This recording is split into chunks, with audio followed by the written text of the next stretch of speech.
শ্যামনগর আতরজান মহিলা মহাবিদ্যালয়ের একাদশ শ্রেণীর 2020-21 শিক্ষাবর্ষের প্রথম বর্ষের শিক্ষার্থীদের স্বাগত জানাচ্ছি। Talk to me or ask me a question. Long press the action button, then let go and start talking. Atarjan মহিলা মহাবিদ্যালয়ের পাঠ্য পরিক্রমায় অনলাইন ক্লাস কার্যক্রমে ফার্স্ট ইয়ারের কয়েকটা ক্লাস ইতিমধ্যে শেষ করেছি আমরা। আমি তোমাদেরকে আবারও স্বাগত জানাই। এই করোনাকালীন স্বাস্থ্যবিধি মেনে তোমরা সুন্দরভাবে বাসায় আমাদের এই পাঠ্যক্রম অনুযায়ী ক্লাসগুলো অনুসরণ করে চলছো এবং আমি আশা রাখি এভাবে চললে আমরা একদিন আরও ক্লাসরুম সিচুয়েশনে ক্লাস নেওয়ার উপক্রমে চলে যাব।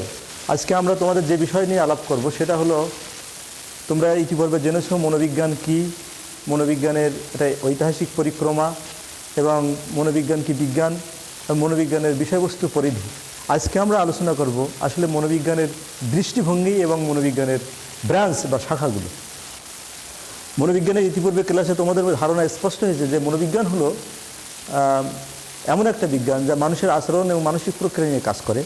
সেখানে আমরা মনোবিজ্ঞানের সর্বশেষ সংজ্ঞায় তোমাদের জানিয়েছি যে psychology the science of human and animal behaviour, mental process and biosocial process. অর্থাৎ মনোবিজ্ঞান হলো মানুষ ও প্রাণীর আচরণ, মানসিক প্রক্রিয়া ও জৈব সামাজিক প্রক্রিয়ার বিজ্ঞানসম্মত পর্যালোচনা। এটা আলোচনা করতে যে মনোবিজ্ঞানের যে পার্সপেক্টিভ, মনোবিজ্ঞানের যে দৃষ্টিভঙ্গি, মনোবিজ্ঞানের যে গোলস আছে সেই গোলসগুলো তোমাদের জানা প্রয়োজন। তোমরা জানো যে মনোবিজ্ঞানের আধুনিক মনোবিজ্ঞান যাত্রা শুরু করেছিল 19 শতকের সেই দিকে, অর্থাৎ 1879 সালে জার্মানির লিপজিগ ইউনিভার্সিটিতে প্রথম মনোবিজ্ঞানের স্বতন্ত্র গবেষণাগার প্রতিষ্ঠার মাধ্যমে। সেজন্য এই দিনটি বিশেষ করে 1879 এবং যিনি প্রতিষ্ঠা করেছিলেন উইলহেম উন্ড, একে আধুনিক মনোবিজ্ঞানের জনক বলা হয়। আর সেখান থেকে আজকে 21 শতাব্দীর প্রায় 2 দশক আমরা শেষ করেছি। সেই হিসাবে দেখা গেল যে আধুনিক মনোবিজ্ঞানের যাত্রা প্রায় 150 বছর। এই 150 বছরে মনোবিজ্ঞানের যে স্বতন্ত্রতা, সেই স্বতন্ত্রতার ইতিহাস দেখে আমরা দেখব যে মনোবিজ্ঞানের কতগুলো উদ্দেশ্য বা কতগুলো পার্সপেক্টিভ বা কতগুলো গোল বা কতগুলো দৃষ্টিভঙ্গি রয়েছে। সেই দৃষ্টিভঙ্গিগুলো মনোবিজ্ঞানের স্টুডেন্ট হিসেবে তোমাদের জানা প্রয়োজন। আমরা সেটা শুরু করতে যাচ্ছি। নিঃসন্দেহে তোমরা দেখেছো পার্সপেক্টিভ বা দৃষ্টিভঙ্গি, প্রত্যেকটা জ্ঞান বিজ্ঞানের শাখার নিজস্ব কিছু দৃষ্টিভঙ্গি থাকে। মনোবিজ্ঞান তার ব্যতিক্রম নাই। মনোবিজ্ঞান যেহেতু স্বতন্ত্র জ্ঞান বিজ্ঞানের শাখা হিসেবে তার যাত্রা শুরু করেছিল 1879 সালে, সেহেতু এই দীর্ঘ 1 থেকে 150 বছরের ইতিহাসে তার কিছু দৃষ্টিভঙ্গি রয়েছে। প্রথম যে দৃষ্টিভঙ্গি তোমাদের সাথে আমরা আলোচনা করব সেটা হলো 1 নম্বর, এটার নাম হলো স্ট্রাকচারালিজম, কাঠামোবাদ। স্ট্রাকচারালিজম বা কাঠামোবাদ। মনোবিজ্ঞানের প্রথম যে দৃষ্টিভঙ্গি সেটা হলো এই কাঠামোবাদ। এই দৃষ্টিভঙ্গির অনুসারী যারা, তার মধ্যে প্রথমত হলো আধুনিক মনোবিজ্ঞানের জনক যাকে বলা হয় উইলহেম উন্ড এবং টিচেনার পরবর্তীতে এই মতবাদ প্রবর্তনে সাহায্য করেছেন। আমরা জানি উইলহেম উন্ড মনোবিজ্ঞানের জনক এবং উনি মনে করতেন ওনাদের দৃষ্টিভঙ্গি অনুযায়ী মনোবিজ্ঞানের বিষয়বস্তু হওয়া উচিত চেতনা। অর্থাৎ ওনারা মনোবিজ্ঞানের বিষয়বস্তু হিসেবে চেতনাকে বেছে নিয়েছেন এবং মানুষের আচরণ ও মানসিক ক্রিয়া বোঝার জন্য চেতনাকেই ওনারা ফোকাস করেছেন। সেই চেতনাকে বিশ্লেষণ করার জন্য, গবেষণা করার মাধ্যমে মানুষের আচরণ এবং মানুষের মানসিক প্রক্রিয়া বোঝার জন্য ওনারা যে পদ্ধতি প্রয়োগ করেছিলেন সেই পদ্ধতির নাম হলো অন্তদর্শন পদ্ধতি, ইন্ট্রোস্পেকশন মেথড। তাহলে আমরা কি জানলাম যে কাঠামোবাদীরা মনে করতেন মনোবিজ্ঞানের আলোচ্য বিষয় হবে চেতনা, আর সেই চেতনা সম্পর্কে তথ্য আহরণ করে মানুষের জ্ঞান অর্জন করার জন্য যে পদ্ধতি প্রয়োগ করা হবে, সেই পদ্ধতি বা মেথোডোলজি প্রয়োগ করা হবে, সেই মেথডটার নাম দিয়েছেন ইন্ট্রোস্পেকশন। ইন্ট্রোস্পেকশন অন্তদর্শন, অর্থাৎ নিজেই নিজের মন সম্পর্কে জানার যে পদ্ধতি তাকে বলা হয় অন্তদর্শন পদ্ধতি। এই মনোবিজ্ঞানের বিষয়বস্তু আপনারা জানো, তোমরা সবাই জেনে এসছো যে কোনো বিজ্ঞানের বিষয়বস্তু হতে গেলে তার বিষয় সম্পর্কে প্রায়োগিক সংজ্ঞাদানের ক্ষমতা থাকতে হবে, অর্থাৎ অপারেশনাল ডেফিনেশন দেওয়ার ক্ষমতা থাকতে হবে। সেক্ষেত্রে আমরা দেখলাম যে ওনারা মনোবিজ্ঞানের বিষয়বস্তু হিসেবে চেতনাকে গ্রহণ করেছেন। এই চেতনাকে প্রায়োগিক সংজ্ঞায় আনা সম্ভব নয়। আবার যে পদ্ধতি দিয়ে তারা চেতনা সম্পর্কে গবেষণা করছেন সেই পদ্ধতির নাম হলো অন্তদর্শন পদ্ধতি, সেই পদ্ধতিও বৈজ্ঞানিক নয়। সেই জন্য আধুনিক মনোবিজ্ঞানে এই মতবাদের দৃষ্টিভঙ্গি লোপ পেয়েছে। অর্থাৎ তাদের বিষয়বস্তু যেমন প্রায়োগিক সংজ্ঞা দেওয়া সম্ভব হয়নি, আবার তারা যে গবেষণা পদ্ধতি গ্রহণ করেছিলেন সেই গবেষণা পদ্ধতি সায়েন্টিফিক নয়। সেই কারণে এই মতবাদের প্রতিবাদ স্বরূপ পরবর্তীতে আরেকটা যে মতবাদ সামনে আসলো সেটা হলো ফাংশনালিজম।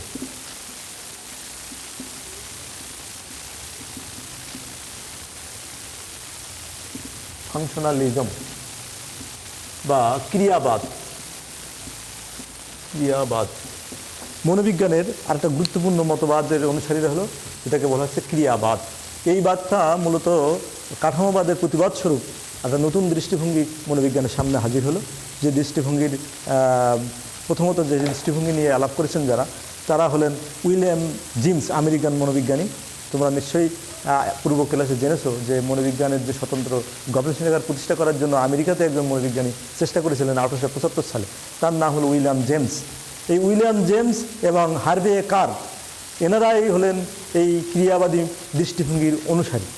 এই ক্রিয়াবাদী দৃষ্টিভঙ্গিরা মনে করেন যে এবং জন ডিউক, এনাদের প্রধান আলোচনার বিষয় হলো যে কাঠামো, আমাদের চেতনার বা আমাদের মনের বা আচরণের একটা কাঠামো। ওনারা সেটাকে ফোকাস করার চেষ্টা করেছেন এবং বলেছেন যে মানুষের অবস্থা জানার জন্য তাদের কার্যকলাপ এবং পরিবেশের সাথে সেই কার্যকলাপের অনুষঙ্গ আবিষ্কার করা। অর্থাৎ ওনারা মানসিক অবস্থা আচরণকে বোঝার জন্য মানসিক কার্যকলাপকেই গুরুত্ব দিয়েছেন এবং সেই কার্যকলাপের সাথে পরিবেশের একটা সম্পর্ক, সেটার মাধ্যমে ওনারা মনোবিজ্ঞানকে বোঝার চেষ্টা করেছেন। এবং ওই বিষয়বস্তু অনুযায়ী তারা যে গবেষণা পদ্ধতি জোর দিয়েছেন সেটা হলো প্রশিক্ষণমূলক অন্তর্দর্শন।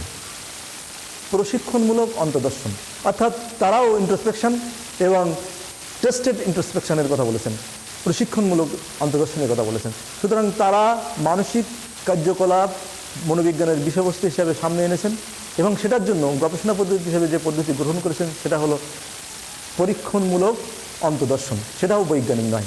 সুতরাং মনোবিজ্ঞানে, আধুনিক মনোবিজ্ঞানে এই দৃষ্টিভঙ্গি অনেকাংশেই লোপ পেয়েছে।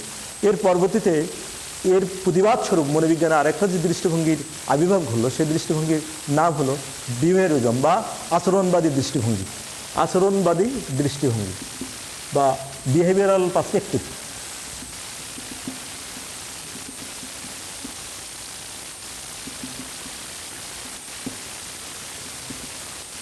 আচরণবাদী আচরণবাদী দৃষ্টিভঙ্গি। এই দৃষ্টিভঙ্গির প্রথম অনুসারী হলো আমেরিকান মনোবিজ্ঞানী উইলিয়াম জন বি ওয়াটসন। অর্থাৎ যিনি প্রথম এসে বললেন যে মানুষের আচরণকে ফোকাস করলেন মনোবিজ্ঞানের বিষয়বস্তু হিসেবে। অর্থাৎ উনি বললেন psychology the science of behaviour, অর্থাৎ মনোবিজ্ঞান হলো মানুষের আচরণের বিজ্ঞান। এখন এতদিনে মনোবিজ্ঞান একটা বৈজ্ঞানিক দৃষ্টিভঙ্গি কাঠামোতে দাঁড় করলেন। অর্থাৎ মনোবিজ্ঞানের বিষয়বস্তু হিসেবে উনি আচরণকে বেছে নিলেন এবং আচরণের অপারেশনাল ডেফিনিশন দেওয়া সম্ভব হলো। উনি বললেন আচরণ কাকে বলে? আচরণ হলো প্রাণী যা করে তাই তার আচরণ। অর্থাৎ উদ্দীপকের প্রতি প্রাণী যে প্রতিক্রিয়া করে সেই প্রতিক্রিয়াই হলো আচরণ। অর্থাৎ আমরা বাহ্যিক কোনো এনভায়রনমেন্ট থেকে যে স্টিমুলাস পাই, উদ্দীপক পাই, সেই উদ্দীপক দ্বারা যে উদ্দীপিত হওয়ার পরে যে কার্যকলাপ করি সেটা হলো মানুষের আচরণ। অর্থাৎ আচরণের একটা অপারেশনাল ডেফিনিশন দেওয়া সম্ভব হলো এবং আচরণকে অবশ্যই গবেষণাগারে পরীক্ষা করা সম্ভব। মানুষের আচরণ গবেষণাগারে ল্যাবরেটরিতে তৈরি করে তা পরীক্ষা করা সম্ভব। আর এই আচরণকে গবেষণা করার জন্য ওনাদের যে মেথোডোলজি ফলো করলেন সেটা হলো এক্সপেরিমেন্টাল মেথড, অর্থাৎ পরীক্ষণ পদ্ধতি। তোমরা অবশ্যই জানো যে যেসব মেথডগুলো কোনো বিজ্ঞান কিনা সেটা প্রমাণ করার জন্য সবচেয়ে বড় প্রমাণ হলো সেই বিজ্ঞানের কী ধরনের মেথোডোলজি ইউজ করা হয়, অর্থাৎ কী ধরনের পদ্ধতি প্রয়োগ করা হয়। এই এতদিনে মনোবিজ্ঞান, বিশেষ করে উইলিয়াম জেমস যখন বললেন যে মনোবিজ্ঞান হলো, এই জন বি ওয়াটসন যখন বললেন মনোবিজ্ঞান হলো আচরণের বিজ্ঞান, এই কথা যখন বললেন সেই সাথে আচরণ নিয়ে যখন অপারেশনাল ডেফিনিশন দেওয়া সম্ভব হলো, মনোবিজ্ঞান এতদিনে কিন্তু বৈজ্ঞানিক দৃষ্টিভঙ্গি এবং বৈজ্ঞানিক মানদণ্ডে দণ্ডিত হলো। অর্থাৎ বিজ্ঞান হিসেবে মনোবিজ্ঞানকে স্বীকৃতি দেওয়া শুরু হলো। কারণ আচরণের, আমরা একটু করে বলেছি যে আচরণকে কিন্তু ব্যাখ্যা করা সম্ভব, আচরণকে প্রায়োগিক সংজ্ঞা দেওয়া সম্ভব এবং এই আচরণ নিয়ে গবেষণা করার জন্য যে পদ্ধতি বা মেথোডোলজি তারা নিয়ে আসলেন সেটা হলো এক্সপেরিমেন্টাল মেথড। সেটা নিঃসন্দেহে বৈজ্ঞানিক পদ্ধতি। কারণ যে পদ্ধতি বৈজ্ঞানিকভাবে জ্ঞান বিজ্ঞানের শাখা হিসেবে সে শাখা ততটা বৈজ্ঞানিক হবে। সুতরাং মনোবিজ্ঞানকে বৈজ্ঞানিক চরিত্র অর্জনে কিন্তু এই বিশেষ করে ওয়াটসন এবং যারা আচরণবাদী মনোবিজ্ঞানীরা প্রথম যারা নিয়ে আসলেন তারা কিন্তু অনেক অবদান রেখেছেন। এই মতবাদীর অনুসারীরা শুধু জন বি ওয়াটসন নয়, পরবর্তী আমরা জানি B F. Skinner Pavlov, van Dyke প্রমুখরা আচরণবাদী দৃষ্টিভঙ্গি নিয়ে সামনের দিকে এগিয়ে গেছেন। তাদের প্রধান বক্তব্য হলো মানুষ বা প্রাণীর মনোবিজ্ঞানের বিষয়বস্তু হবে আচরণ, এবং সেই আচরণটা পর্যবেক্ষণযোগ্য আচরণ এবং শিক্ষণের সাথে সম্পর্কিত। অর্থাৎ শিক্ষণের সাথে সম্পর্কিত আচরণ মানুষের বা মনোবিজ্ঞানের প্রধান বিষয়বস্তু, এবং সেই বিষয়বস্তু নিয়ে গবেষণা করার জন্য যে পদ্ধতি প্রয়োগ করা হবে সেই পদ্ধতির নাম হলো পরীক্ষণ পদ্ধতি। তবে আচরণবাদীদের যে সীমাবদ্ধতা ছিল তারা হচ্ছে আচরণের ক্ষুদ্র ক্ষুদ্র অংশ নিয়ে তারা কাজ করতেন, সামগ্রিক আচরণ নিয়ে তারা বিশ্লেষণ করেননি। তাই এই মতবাদের প্রতিবাদ স্বরূপ পরবর্তীতে যে মতবাদ মনোবিজ্ঞানে আবিষ্কার হলো বা যে দৃষ্টিভঙ্গি, যে পার্সপেক্টিভটা আসলো, সেটা হলো গেস্টাল্ট সাইকোলজি। গেস্টাল্ট মানে কথাটার অর্থ হলো সমগ্রতাবাদ, সমগ্রতা মতবাদী।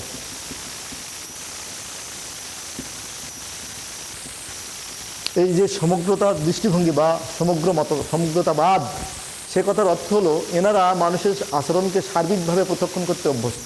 অর্থাৎ মানুষের আচরণের ক্ষুদ্র ক্ষুদ্র দিক দিয়ে মানুষকে প্রত্যক্ষণ করা সম্ভব নয়। তারা এসে প্রথম বললেন যে একটা মানুষের আচরণ সামগ্রিকভাবে দেখার কথা, যেটার নাম দিয়েছিলেন ওনারা গেস্টাল্ট সাইকোলজি। গেস্টাল্ট কথাটা হয়তো জার্মান শব্দ, যে কথার অর্থ হলো সমগ্রতা। এই সমগ্রতাবাদীদের মধ্যে যারা রয়েছেন তারা হলেন কাপকা, উলফা কহলার এবং চেক প্রজাতন্ত্রের মনোবিজ্ঞানী মার্কস ওয়াদিমার।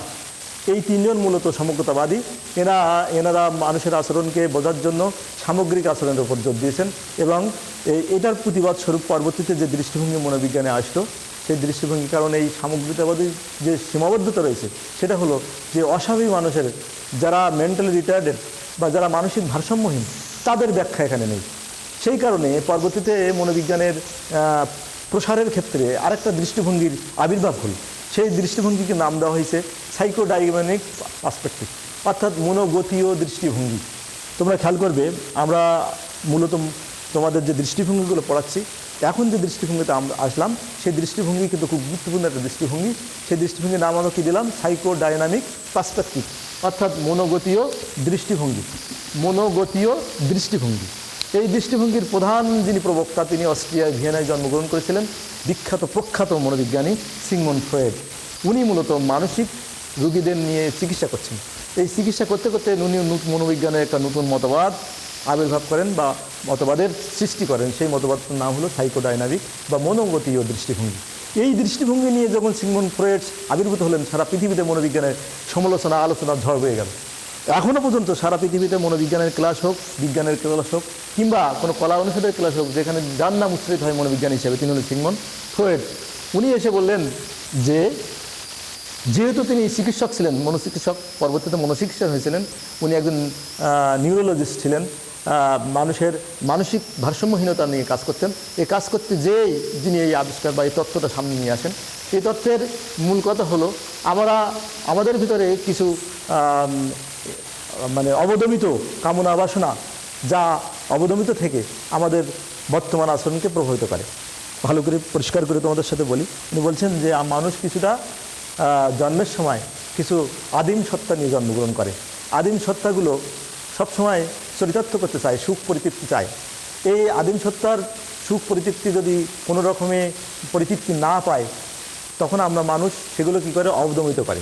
অর্থাৎ মানুষের যেসব কামনা বাসনা চাহিদা পরিতৃপ্তি হয় না, সেই সব কামনা বাসনা মানুষ ইমপ্রেস করে, অবদমন করে মনের একটা অন্য স্তরে পাঠিয়ে হয়। এখানে তো তোমাদের বলে রাখি, উনি এসে তখন প্রথম বললেন যে মানুষের মনের 3টে স্তর রয়েছে: চেতন স্তর, প্রাকচেতন স্তর আর অবচেতন স্তর। উনি বললেন মানুষের অবদমিত কামনা বাসনা মনের ওই অবচেতন মনের থেকে বর্তমান লাইফকে লিড করে। খুব গুরুত্বপূর্ণ কথা, মনোযোগ দিয়ে শুনুন। অর্থাৎ মানুষের যে কামনা বাসনা পরিতৃপ্ত হয়নি, সেগুলো মানুষ ইমপ্রেস করে মনের অবচেতন মনে পাঠিয়ে দেয়, আর অবচেতনের মনে যাবতীয় অবদমিত কামনা বাসনা আমাদের বর্তমান আচরণকে প্রভাবিত করে। এইটাই হলো তাদের তত্ত্বের মূল কথা। এরপরে এটা বলতে যে ওনারা বলেছেন আমাদের 3টে গুরুত্বপূর্ণ সত্তা, সেটা হলো ইগো আর সুপার ইগো। ওনারা বলেছেন ঈদ হলো আদিম সত্তা, আর ইগো হলো অহম, আর সুপার ইগো হলো অতি অহম। এই 3টি সত্তার সমন্বয়ে মানুষের আচরণ এবং মানুষের মানসিক প্রক্রিয়া পরিচালিত হয়। এবং এই আচরণ মানসিক প্রক্রিয়া স্পষ্ট হয়ে গেল যে মনোগতীয় দৃষ্টিভঙ্গির মূল কথা হলো মানুষের অবদমিত যে কামনা বাসনা চাহিদা এবং মানুষের যে আদিম সত্তা, সেই আদিম সত্তা মানুষের বর্তমান আচরণকে পরিচালিত করে। এবং স্পষ্ট হয়ে গেল প্রধান বিষয়বস্তু হিসেবে, মনোবিজ্ঞানের প্রধান বিষয়বস্তু হিসেবে ওনারা দিয়েছেন যে তিনটে সত্তা, একটা হলো ঈদ, ইগো আর সুপার ইগো। আর এই তিনটি সত্তার সমন্বয়ে মানুষের আচরণ এবং মানসিক প্রক্রিয়া পরিচালিত হয়। এবং উনি স্পষ্ট করেছিলেন যে এই বিষয় নিয়ে গবেষণার জন্য যে ম্যাথোডোলজি ফলো করতে হবে, সেই ম্যাথোডোলজি উনি বলেছিলেন ফ্রি অ্যানালাইসিস বা মুক্ত অনুষঙ্গ, ফ্রি অ্যাসোসিয়েশন, আর ড্রিম অ্যানালাইসিস অর্থাৎ স্বপ্ন বিশ্লেষণ, আর হিপনোটিজম অর্থাৎ সম্মোহিত। মানুষের বিকারগ্রস্ত যেসব মানুষ বা যারা ভারসাম্যহীন তাদেরকে গবেষণা করার জন্য হিপনোটাইজের মাধ্যমে তাদের অন্তরের, তার ভিতরের আসল জায়গার ক্ষতটা বের করে আনার চেষ্টা করা হয় হিপনোটাইজ করে। চিকিৎসা ক্ষেত্রে কিন্তু হিপনোটাইজ খুব গুরুত্বপূর্ণ ব্যবহৃত আগের যুগে। সেই হিসেবে সিগমন্ড ফ্রয়েড কিন্তু যে পদ্ধতি প্রয়োগ করতেছিলেন সেটা হলো এই সম্মোহিত পদ্ধতি, আর ড্রিম অ্যানালাইসিস স্বপ্ন বিশ্লেষণ, আরেকটা হলো মুক্ত অনুষঙ্গ। যদিও ওনাদের আলোচনার মধ্যে আরেকটা গুরুত্বপূর্ণ বক্তব্য ছিল যে মানুষের ব্যক্তিত্ব বা মানুষের আচরণের কাঠামোটা তৈরি হয়ে যায় জন্ম থেকে 5 বছরের মধ্যে, অর্থাৎ জন্মের পর থেকে পরবর্তী প্রজন্মের মধ্যে 5 বছরের মধ্যে মানুষের আচরণের, মানুষের চরিত্রের, মানুষের ব্যক্তিগত বৈশিষ্ট্যের সামগ্রিক দিকগুলো তৈরি হয়ে যায়, পরবর্তী জীবনে এইটাই প্রভাবিত করে। সেই জন্য ওনারা এই 5 বছরের উপর গুরুত্ব দিয়েছিলেন এবং এই 5 বছরে একটা বাড়াবাড়ি ধরনের গুরুত্ব দিয়েছিলেন মানুষের যৌন আচরণের উপর। অর্থাৎ এই 5 বছরের বিভিন্ন আচরণকে মানুষের যৌনতার সাথে সম্পৃক্ত করছিলেন এবং সেই সম্পৃক্তের মাধ্যমে বোঝাতে চেষ্টা করছিলেন। সেই জন্য এই সিগমন্ড ফ্রয়েড কিন্তু খুব বেশি আলোচিত, সমালোচিত হয়েছিল। এটা একটা অবৈজ্ঞানিক দিক তার এই মতবাদের, সেই কারণে পরবর্তীতে এটা খুব সমালোচনার ঝড় হয়ে গেছিল। অর্থাৎ 5 বছরের মধ্যে ব্যক্তিত্ব কাঠামোটা তৈরি হয়ে যাচ্ছে এবং 5 বছরের প্রত্যেকটা স্টেজকে, যেমন oral stage, anal stage, phallic stage, genital stage, এসব স্টেজগুলোর সাথে যৌনতাকে তিনি সম্পৃক্ত করেছিলেন এবং সেটার তৃপ্তি অতৃপ্তির মাধ্যমে পরবর্তীতে তার বিহেভিয়ার কী হবে তা নির্ভর করবে। অর্থাৎ ওরাল স্টেজ যেটা তিনি বলছিলেন যে মুখ একেবারে জন্মের পর থেকে ছোট শিশু তার সব সুখ নিহিত থাকে তার মুখে। এই মুখের এই স্তরের কোনো কারণের যদি তার স্যাটিসফ্যাকশনের ঘাটতি ঘটে, পরবর্তী সে কী ধরনের আচরণের অধিকারী হবে। আবার যদি স্যাটিসফ্যাকশন বেশি হয়ে যায় তাহলে সে কী ধরনের আচরণের অধিকারী হবে। যথাযথ আচরণ, যথাযথ স্যাটিসফ্যাকশনের ব্যতিক্রম করলে আচরণের প্রতি তার প্রভাব পড়বে। এই মতবাদীদের প্রধান বক্তব্য হলো এই কথা। এই মতবাদীদের অনুসারী হিসেবে ছিলেন নিও ফ্রয়েড, অর্থাৎ ওনার মেয়ে পরবর্তীতে এই মতবাদকে আরও দূরে নিয়ে গেছেন।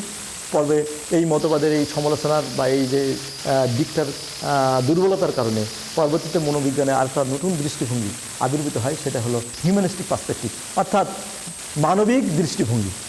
এই দৃষ্টিভঙ্গির অনুসারী মূলত আমেরিকার দুজন মহান মনোবিজ্ঞানী, একজন আব্রাহাম মাসলো আর কার্ল রজার্স, এনারা এসে বললেন যে সেলফ অ্যাকচুয়ালাইজেশন নিড, অর্থাৎ মোটিভেশনকে গুরুত্ব দিলেন। মোটিভেশন প্রেরণা, অর্থাৎ প্রেরণা যদি আমার ভিতরে থাকে আমি সেই প্রেষিত আচরণ করতে উদ্বুদ্ধ হই। আচরণের পেছনে প্রধান দায়ী হলো প্রেরণা। আর ওনারা বললেন সেলফ অ্যাকচুয়ালাইজেশন নিড, অর্থাৎ হিউম্যানিস্টিক দৃষ্টিভঙ্গির প্রধান বক্তব্য হলো প্রত্যেক মানুষের ভিতরে সুপ্ত চাহিদা রয়েছে এবং প্রত্যেক মানুষের যদি এনভায়রনমেন্ট দেওয়া হয় তাহলে সে পিকে বা সর্বোচ্চ চলে যেতে পারবে। অর্থাৎ প্রত্যেক মানুষের ভিতরে সমান সম্ভাবনা রয়েছে, তাকে যদি সমান এনভায়রনমেন্ট দেওয়া হয় তাহলে সে সর্বোচ্চ চলে যেতে পারবে। এই হিউম্যানিস্টিক পার্সপেক্টিভের বড় বৈশিষ্ট্য হলো সেটা। এবং তারা বলছিলেন সেলফ অ্যাকচুয়ালাইজেশন নিডের কথা, যে নিডে পৌঁছতে পারলে মানুষের আর চাওয়া বাসা কিছু থাকে না। আমরা যেটা বলি যে মানুষের জীবনে আর কোনো চাওয়া থাকবে না, কোনো ইস্যু থাকবে না যদি সে এই সেলফ অ্যাকচুয়ালাইজেশন নিতে চলে যায়। সেই কারণে ওনারা বললেন, ওনারা হায়ারার্কিক্যাল অফ নিড, অর্থাৎ প্রাথমিক চাহিদাগুলো পূরণ হয়ে গেলে মানুষের ভিতরে তার পরবর্তী স্তরের চাহিদা তৈরি হয়, সেই চাহিদা পূরণ হয়ে গেলে তার পরবর্তী স্তরের চাহিদা তার ভিতরে তৈরি হয়। এই পর্বে সর্বোচ্চ চাহিদা হলো সেলফ অ্যাকচুয়ালাইজেশন নিড, যেটাকে বলে আত্মোপলব্ধির চাহিদা। এই চাহিদা হলে মানুষের জীবনে আর কোনো চাহিদা থাকে না। তাই ওনাদের বক্তব্য স্পষ্ট। ওনারা যেটা বলতে চেয়েছেন সেটা হলো প্রত্যেক মানুষের যদি সমান সম্ভাবনা রয়েছে, তাদের যদি সমান সুযোগ এবং সমান পরিবেশ দেওয়া হয়, প্রত্যেকেই সর্বোচ্চ সুযোগ যেতে পারবে। এবং ওনারা এই বিষয়বস্তু নিয়ে গবেষণা করার জন্য যে পদ্ধতির আবিষ্কার করেছিলেন সেটা হলো মক্কেল কেন্দ্রিক পদ্ধতি, অর্থাৎ ক্লায়েন্ট, ইংরেজিতে যেটাকে বলা হয় ক্লায়েন্ট সেন্টার থেরাপি, অর্থাৎ মক্কেল কেন্দ্রিক মতবাদ। এই মক্কেল কেন্দ্রিক মতবাদ হলো ক্লায়েন্টকে বা কোনো পার্সনকে আগে অগ্রাধিকার দেওয়া, কোনো সিচুয়েশন না। কোনো মানুষ যদি, বিশেষ করে মানসিক চিকিৎসার ক্ষেত্রে বা কোনো ক্ষেত্রে ডাক্তারের কাছে প্রধান প্রারব্ধ বিষয় হলো সে রুগী, সে কোন শ্রেণীর, কোন লিঙ্গের, কোন বয়সের, কোন আত্মসামাজিক অবস্থায় এসেছে সেটা বিষয় না। তাকে কোনো ধরনের কন্ডিশন ছাড়া গ্রহণ করা, একটা মানুষকে কোনো ধরনের কন্ডিশন, সত্য ছাড়া গ্রহণ করতে হবে। এইকে গ্রহণ করার পরে তাকে প্রথম সত্য দিতে হবে যে প্রত্যেকটা মানুষ সমান। তাকে সমান যদি সুযোগ দেওয়া হয় যে অবশ্যই তার সর্বোচ্চতা দিতে বাধ্য বা দিতে পারবে। এই হলো মানবিক দৃষ্টিভঙ্গির প্রধান বক্তব্য। এর পরবর্তীতে মানবিক দৃষ্টিভঙ্গি পরে যে দৃষ্টিভঙ্গিটা মনোবিজ্ঞানে আলোচিত হয়েছে সেটা হলো আচরণবাদীরা মূলত আচরণের ক্ষুদ্র ক্ষুদ্র অংশ নিয়ে ব্যাখ্যা করার চেষ্টা করেছিলেন। তার প্রতিবৎসরূপ মনোবিজ্ঞানের আরেকটা দৃষ্টিভঙ্গি, আধুনিক দৃষ্টিভঙ্গি, সেটা হলো কগনিটিভ পার্সপেক্টিভ, জ্ঞানীয় দৃষ্টিভঙ্গি। এই দৃষ্টিভঙ্গির প্রধান প্রবক্তা হলেন আলথার নেসার। এইটা হলো আধুনিক, অর্থাৎ 1928 সালে উনি জন্মগ্রহণ করেন এবং 2012 সালে উনি মারা যান। অর্থাৎ সর্বশেষ মনোবিজ্ঞানের একটা গুরুত্বপূর্ণ মতবাদ সেটা হলো এই জ্ঞানীয় দৃষ্টিভঙ্গি, কগনিশন। কগনিশন কথাটা ব্যাপক মনোবিজ্ঞানে, অর্থাৎ মানুষের আচরণ শুধু বাহ্যিক পরিবেশ বা বাহ্যিক উদ্দীপক দ্বারা সংগঠিত হয় না, নিজের ধারণা, নিজের জ্ঞান সমন্বয়ে আচরণ প্রবাহিত হয়। এই আচরণবাদীদের মূল বক্তব্য হলো মানুষের আচরণ শুধু উদ্দীপক দ্বারা, বাহ্যিক পরিবেশগত উদ্দীপক দ্বারা প্রভাবিত হয় না, নিজের ধারণা, নিজের জ্ঞান দ্বারাও প্রভাবিত হয়। এবং সেইটা ব্যাখ্যা করতে যে ওনারা বলেছিলেন তথ্যের প্রক্রিয়াজাতকরণ প্রক্রিয়া, অর্থাৎ মানুষ ধারণা বা জ্ঞান দিয়ে বাহ্যিক উদ্দীপক থেকে যে গ্রহণ করে, সে গ্রহণ করার পরে বাহ্যিক উদ্দীপক থেকে যে উদ্দীপনাটা গ্রহণ করলো, সেই উদ্দীপনা গ্রহণ করার পরে তার নিজস্ব অভিজ্ঞতা, নিজস্ব ধারণা, নিজস্ব জ্ঞান, এটার প্রভাবে সে আচরণ এবং মানসিক প্রক্রিয়া সংগঠিত হয়ে থাকে। তাহলে এই জ্ঞানীয় দৃষ্টিভঙ্গির প্রধান কথা হলো যে উদ্দীপকটা আমরা বাহ্যিক থেকে গ্রহণ করছি, গ্রহণ করার পরে নিজের অভিজ্ঞতা, নিজের ধারণা, নিজের জ্ঞান দ্বারা সেটা একটা সমন্বয় সাধন করছি, সমন্বয় সাধন করে সেটা আমরা স্টোর করছি, অর্থাৎ সংরক্ষণ করছি এবং সক্রিয় সমন্বয় সাধন করে সক্রিয়ভাবে আমরা মনের বিভিন্ন স্তরে পাঠাচ্ছি। সেটাকে ওনারা বললেন short term memory, long term memory, sensory memory. অর্থাৎ সংবেদী একটা স্মৃতি স্তর আছে, তারপরে হলো স্বল্প সময় রাখার জন্য একটা স্মৃতির স্তর আছে, তারপর দীর্ঘমেয়াদী তথ্য রাখার জন্য একটা আমাদের মেমোরির একটা স্তর রয়েছে। তিনটে স্তর ওরা বললেন, সংবেদী স্মৃতি স্তর, আর হলো স্বল্প সময়ে রাখার স্মৃতি স্তর, আর দীর্ঘমেয়াদী স্মৃতি স্তর। এই তিনটে স্তর নিয়ে ওনারা বিশাল কথা বললেন এবং এটাকে অনেকটা কম্পিউটারের মতো, কম্পিউটারে যেভাবে short term long term memory থাকে ঠিক তেমনি তথ্যগুলো আমরা প্রক্রিয়াজাত করি, বাইরে থেকে যে তথ্য গ্রহণ করি সরাসরি সেইভাবে সেই তথ্য আমরা ইনকোড করি না বা সংরক্ষণ করি না। তথ্যটা আসলেও পরিবেশ থেকে, বিশেষ করে উদ্দীপকের মাধ্যমে আসার পরে আমার নিজের অভিজ্ঞতা, নিজের ধারণা, নিজের বৈশিষ্ট্য, নিজের জ্ঞান দ্বারা সেটা আমি গ্রহণ করছি, গ্রহণ করার পরে সেটা একটা প্রক্রিয়াজাতকরণ করছি, এনকোড করছি, করে সেটা আমরা সংরক্ষণ করছি, পরবর্তীতে প্রয়োজন মতো সেটা ব্যবহার করছি। এবং অবশ্যই মনোবিজ্ঞানের আধুনিক সর্বশ্রেষ্ঠ গুরুত্বপূর্ণ দৃষ্টিভঙ্গি হলো এই জ্ঞানীয় বা কগনিটিভ দৃষ্টিভঙ্গি। আরেকটা দৃষ্টিভঙ্গি আমি তোমাদের সাথে আলোচনা করতে ভুলে গেছি, সেই দৃষ্টিভঙ্গিটাও অনেক প্রাচীন। সেই দৃষ্টিভঙ্গি হলো বায়োসাইকোলজিক্যাল পার্সপেক্টিভ, জৈব মনোবৈজ্ঞানিক দৃষ্টিভঙ্গি। এটাও মনোবিজ্ঞানের একটা প্রাচীন দৃষ্টিভঙ্গি। জৈবিক দৃষ্টিভঙ্গির অনুসারীরা মূলত মনে করেন মানুষের আচরণের পেছনে মানসিক কাঠামো, শারীরিক কাঠামো, অর্থাৎ আমার লম্বা, উচ্চতা, বেটে, মোটা, আমার মস্তিষ্কের আকৃতি, গঠন ইত্যাদি আমার আচরণকে প্রভাবিত করে, জৈবিক দৃষ্টিভঙ্গিটা মনে করেন। আর জৈব মনোবৈজ্ঞানিক দৃষ্টিভঙ্গি যারা, তারা মনে করেন যে এই শারীরিক কাঠামো এবং তার মানসিক, এই দুটো মিলে মানুষের আচরণ প্রভাবিত হয়। এটা অনেক প্রাচীন দৃষ্টিভঙ্গি এবং এই দৃষ্টিভঙ্গি অনেক অবৈজ্ঞানিক। সেহেতু মনোবিজ্ঞানে, আধুনিক মনোবিজ্ঞানের ক্ষেত্রে যেসব দৃষ্টিভঙ্গি অনেকাংশে লোপ পেয়েছে, এই হলো মনোবিজ্ঞানের দৃষ্টিভঙ্গি। তাহলে আমরা মনে রাখবো যে মনোবিজ্ঞানের যে 150 বছরের ইতিহাস, সেই 150 বছরের ইতিহাসে বিভিন্ন নানা প্রকারের দৃষ্টিভঙ্গি, যেটাকে বলা হয় পার্সপেক্টিভ, অ্যাপ্রোচ, গোল বা উদ্দেশ্য বা লক্ষ্য তৈরি হয়েছে। অর্থাৎ এই 150 বছরের পরিক্রমায় অনেক মনোবিজ্ঞানকে সমৃদ্ধ করেছেন তাদের মেধাবী। আর সেই মেধার তালিকায় আমরা দেখছি মনোবিজ্ঞানকে কয়েকটা দৃষ্টিভঙ্গিতে ভাগ করা যায়, তাদের সেই অবদানকে। সেই দৃষ্টিভঙ্গিগুলো মনোবিজ্ঞান পড়তে যে অবশ্যই তোমাদের মনে রাখতে হবে। এরপরে আমি তোমাদের এই দৃষ্টিভঙ্গির বাইরে আরেকটা জিনিস আজকে পড়াতে চেয়েছিলাম, সেটা হলো মনোবিজ্ঞানের শাখাগুলো। সংক্ষেপে আমি তোমাদেরকে বলি যে প্রত্যেকটা জ্ঞান বিজ্ঞানের শাখার মতো মনোবিজ্ঞানের একটা স্বতন্ত্র শাখা এবং এই শাখারও কিছু ব্রাঞ্চ রয়েছে। প্রথমত প্রত্যেকটা জ্ঞান বিজ্ঞানের শাখার দুটো উদ্দেশ্য থাকে, একটা হলো তথ্য সমৃদ্ধ করা আর মানুষের কল্যাণে প্রয়োগ করা। মনোবিজ্ঞান কিন্তু তার বাইরে নয়। মনোবিজ্ঞানের দুটো উদ্দেশ্য, দুটো শাখা রয়েছে। প্রধান একটা হলো অ্যাপ্লাইড দিক, আরেকটা হলো বেসিক দিক, অর্থাৎ ফলিত শাখা, আরেকটা হলো মৌলিক শাখা। তো মনোবিজ্ঞানও তেমনি। মনোবিজ্ঞানের যে মৌলিক শাখাগুলো, তোমাদের যে শাখা মূলত তথ্য সমৃদ্ধির মাধ্যমে মনোবিজ্ঞানকে বিকশিত করছে, প্রতিনিয়ত যে মনোবিজ্ঞান নিয়ে গবেষণা করছে সারা পৃথিবীতে বিশ্ববিদ্যালয়ে ছাত্ররা করছেন এবং সেই সাথে তাদের শিক্ষকরা, প্রফেসররা করছেন, নতুন নতুন তথ্য, নতুন নতুন জ্ঞান জার্নালিজমে প্রকাশিত হচ্ছে। এই তথ্যের মাধ্যমে মনোবিজ্ঞানকে বিকশিত করা হলো মৌলিক শাখার কাজ। আর মনোবিজ্ঞানের যে প্রায়োগিক শাখা, সেই শাখাটা কাজ হলো বাস্তব সমস্যার সমাধানে মনোবিজ্ঞানের অর্জিত জ্ঞানকে প্রয়োগ করা। মনোবিজ্ঞান এরকম দুটো শাখায় বিভক্ত। এগুলো আবার মনোবিজ্ঞানের অনেকগুলো শাখায় বিভক্ত করেছে, যেমন সাধারণ মনোবিজ্ঞান, শিক্ষা মনোবিজ্ঞান, শিল্প মনোবিজ্ঞান, শিক্ষা মনোবিজ্ঞান, শিশু মনোবিজ্ঞান, অস্বাভাবিক মনোবিজ্ঞান, চিকিৎসা মনোবিজ্ঞান, এবং আধুনিক আছে আমাদের স্পোর্টস খেলাধুলা মনোবিজ্ঞান, ওমেন সাইকোলজিস্ট যারা মেয়েদের নিয়ে কাজ করছেন তাদের ওমেন সাইকোলজি বলা হচ্ছে, প্রকৌশলী মনোবিজ্ঞান, তারপরে আমরা যেটা বলি উপদেশনা নির্দেশনামূলক মনোবিজ্ঞান, কেরিয়ার সাইকোলজিস্ট আছে যারা কেরিয়ার নিয়ে কাজ করছেন, কাউন্সিলিং সাইকোলজিস্ট আছে যারা কাউন্সিলিং নিয়ে কাজ করতেছেন। আমরা মূলত বলবো সাধারণ মনোবিজ্ঞান, শিক্ষা মনোবিজ্ঞান, শিক্ষা মনোবিজ্ঞান। এই মনোবিজ্ঞানগুলো হলো মৌলিক দিক, আর ব্যবহারিক দিক যেগুলো বা অ্যাপ্লাইড বা প্রায়োগিক শাখাগুলো সেটা হলো যেমন চিকিৎসা মনোবিজ্ঞান, কাউন্সিলিং সাইকোলজি। কাউন্সিলিংরা কী করছেন, যে মানুষের জীবনে নানাবিধ সমস্যার সম্মুখীন হতে পারে মানুষ, সেই সমস্যাগুলোর সামান্য সমাধান তার কাছে নেই, সামান্য বাধাটুকু ছাড়িয়ে দিলে আবার আগের স্পিডে সে চলতে পারবে। অর্থাৎ চলার পথে মানুষের জীবনে বাধা আছে, সে ফ্যামিলি লাইফে, কনজুগাল লাইফে, অকুপেশনাল লাইফে, আরও সামাজিক লাইফে, বিভিন্ন লাইফে মানুষের যে সামান্য বাধা তৈরি হয়, সেই বাধাগুলোর সমাধান হয়তো হঠাৎ সেই মুহূর্তে তার কাছে জানা থাকে না। কাউন্সিলররা কী করে, সামান্য বাধাটাকে ছাড়িয়ে দেওয়ার পরে তার জীবনে আবার পূর্বের মতো স্পিড চলে আসে। এটা কাউন্সিলিং বা উপদেশনা নির্দেশনা গাইডেন্স সাইকোলজি দ্বারা এরা কাজ করছেন। আর খেলাধুলার ক্ষেত্রে মনোনিবেশ, অনেক সময় আমরা দেখেছি যে ভালো ভালো খেলোয়াড়রা হঠাৎ করে খেলায় মনোনিবেশ করতে পারছেন না, তখন স্পোর্টস সাইকোলজিস্টরা যারা আছেন তাদের সেই মনোযোগ আনার জন্য চেষ্টা করেন।